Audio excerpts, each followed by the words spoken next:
Bonjour et bienvenue, voici notre tour d'horizon économique, géopolitique et boursier. Nous sommes le mardi 17 septembre. Pour comprendre comment tourne la planète finance, c'est sur la bourse au quotidien et nulle part ailleurs. Et l'épisode du jour s'intitulera « C'est de bonne guerre, Trump ne choisit pas l'option militaire ».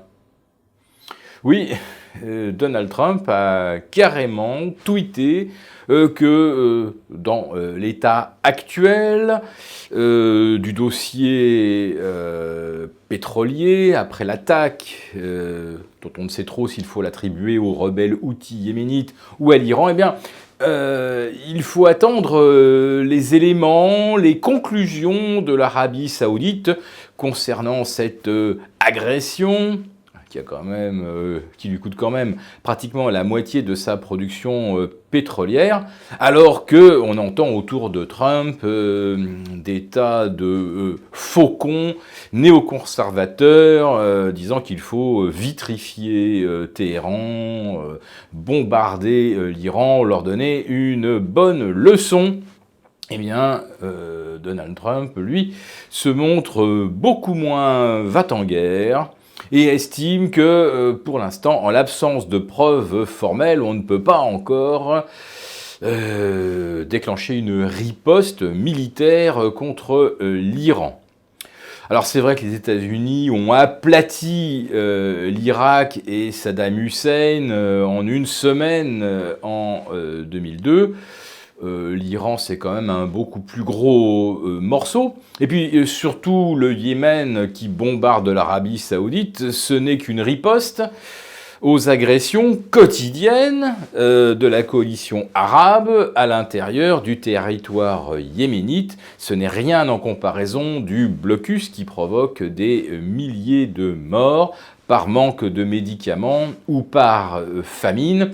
C'est une guerre que Mohammed bin Salman a déclenchée, c'est sa petite guerre à lui, et ce n'est pas la guerre des Américains. Le Yémen, pour l'instant, n'a pas plié, c'est une guerre très coûteuse, et qui en plus de ça est une véritable horreur humanitaire. La plupart des guerres le sont, mais celle-là, elle est quand même particulièrement sale, et on se demande pour quel gain pour l'Arabie Saoudite. Il y a peut-être un moment où stratégiquement, M. Trump va peut-être convaincre son allié arabe d'arrêter les frais, de trouver un accord de cessez-le-feu avec le Yémen. Là, par contre, il faut vraiment négocier avec l'Iran, naturellement. Un cessez-le-feu ne durera pas, ne tiendra pas, s'il n'y a pas véritablement d'accord avec l'Iran. Et comme par hasard, on croit comprendre que M. Trump est prêt à rencontrer Hassan Rouhani lors du prochain sommet de l'ONU. Hassan Rouhani, lui, dit que dans son calendrier, il n'y a rien pour l'instant. Évidemment, il peut s'agir de déclarations sujettes à d'importantes évolutions, pour peu que les uns et les autres fassent un pas de concert pour rapprocher leurs vues.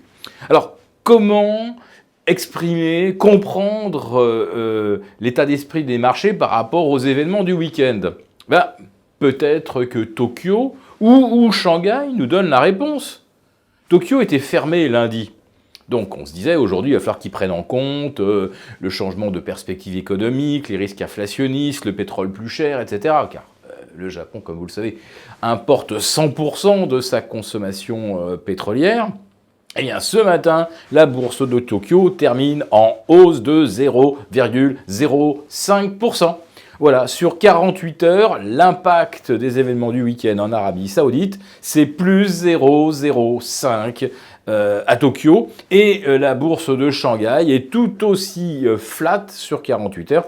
Bon, là, c'est moins significatif, puisque Shanghai est une place qui est totalement sous contrôle, naturellement, des autorités chinoises. Donc, c'est pas un vrai marché. Mais enfin, quand vous prenez les deux principales places asiatiques, Tokyo et Shanghai, on se dit quand même que l'histoire saoudienne, les marchés ne pensent pas que cela va déclencher, que ça va se terminer par une troisième guerre mondiale. Et franchement, c'est une très bonne hypothèse. Tout le monde souhaite effectivement qu'il en soit ainsi et que le conflit entre l'Arabie et le Yémen s'arrête parce que si l'Arabie est vulnérable à des tirs de drones, elle n'a aucun intérêt à poursuivre sa guerre au Yémen. En ce qui concerne les secteurs d'activité, eh bien, on a vu hier le luxe fléchir un tout petit peu. C'était un secteur cher. Et on a vu les arbitrages se faire naturellement au profit des valeurs pétrolières, c'est-à-dire des Total, des Technip, des Vallourec, dans une moindre mesure de CGG. Ah oui, ça a bien boosté également sur des Rubis et autres spécialistes de fourniture d'infrastructures pétrolières. Aux États-Unis, hier soir, on a eu des hausses en moyenne de près de 10% sur les producteurs de shale oil, car naturellement, maintenant, on compte surtout sur les Américains pour apporter une compensation pour les millions de barils que l'Arabie, pour l'instant, ne produit plus et n'exporte plus. Mais en tout cas, on le voit, cet événement du week-end n'est pas le game changer pour l'instant sur les marchés. Et même sur le pétrole, on a du mal à franchir le cap des 61 $, c'est-à-dire du zénith estival. Même si on est allé chercher 62 hier, ce n'est pas encore suffisant pour parler de la grande évasion vers les 75 $ que certains appelaient de leur vœu sur le pétrole.